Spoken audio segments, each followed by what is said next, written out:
This video is on the Glaze Notes for Ceramics class. You should get the Glaze Notes worksheet you see here from your teacher. Get out a pen or a pencil and get ready to take some notes.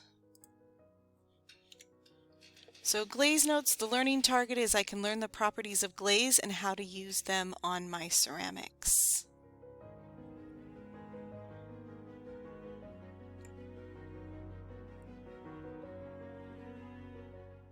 Glaze is glass.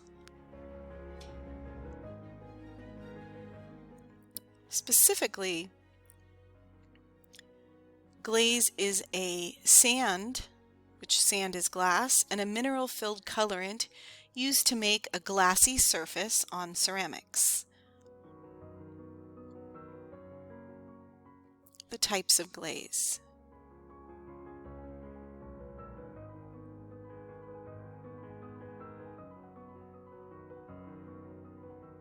There are two kinds of glaze in this class: traditional glaze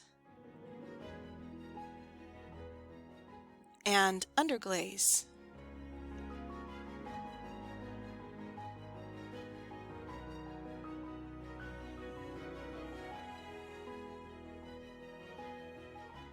Here you can see the chart that you have on your worksheet, so we're going to go through this chart. So first, traditional glaze. Traditional glaze comes in bottles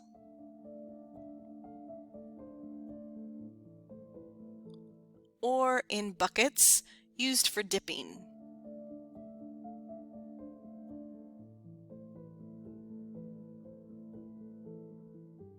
And the glaze samples, to see the colors, look like this, and they're a little bit different than the color that is in the bottles.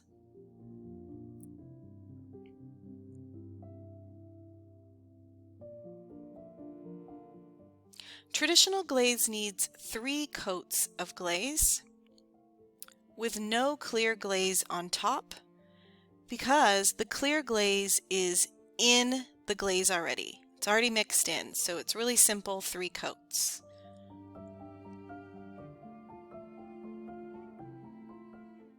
Traditional glaze can either be painted on or it can be dipped. Traditional glaze cannot be mixed like paint to make a new color, but you can layer different glazes on top of each other to get different color effects. Now we're going to talk about underglaze, which is totally different than traditional glaze. Underglaze comes in bottles like this,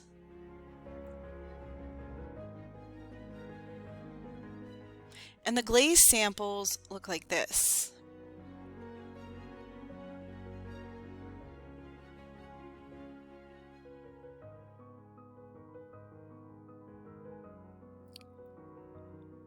Underglaze is glaze without clear coat in it. By itself, it isn't food safe or watertight. Underglaze started in Japan. It was called engobe or ingobe or ongobe. Underglaze needs 3 coats of glaze with 1 extra coat of clear glaze on top.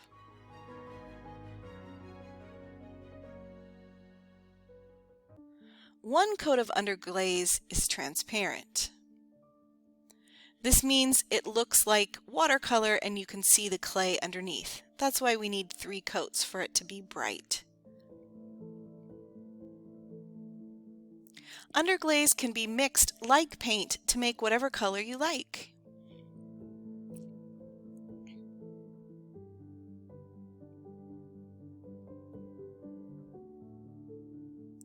Clear glaze makes the underglaze food safe and watertight. The clear coat goes on green after you glaze it, or blue, but it will come out of the kiln clear, I promise.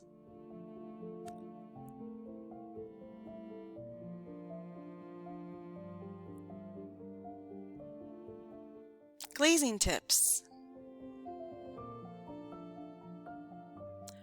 The bottom of your project is really important. No glaze should go on the bottom of your project.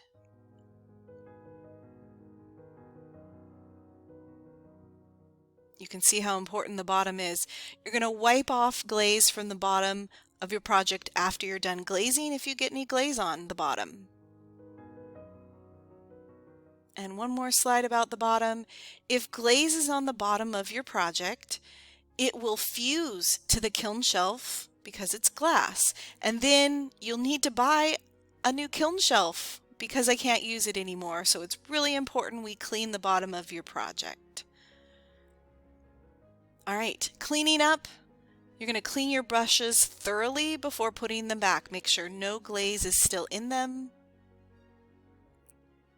You want to put back your palette clean and in the proper place.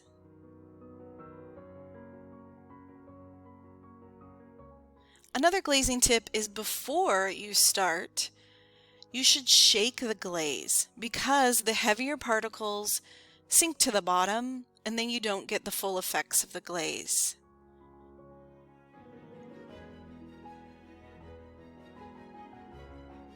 Here's an example of before and after shaking.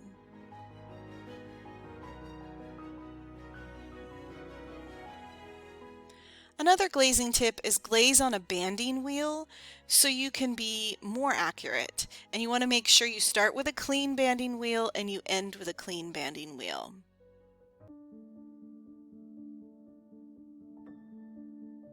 Another glazing tip is you want to start with light colors first, then move to the darker colors, and finally use black last.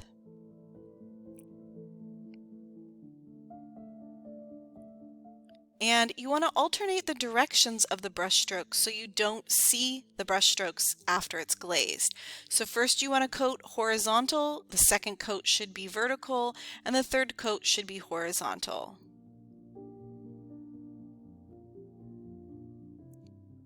All right, thanks for watching and happy glazing. See you in the next video, guys. Bye.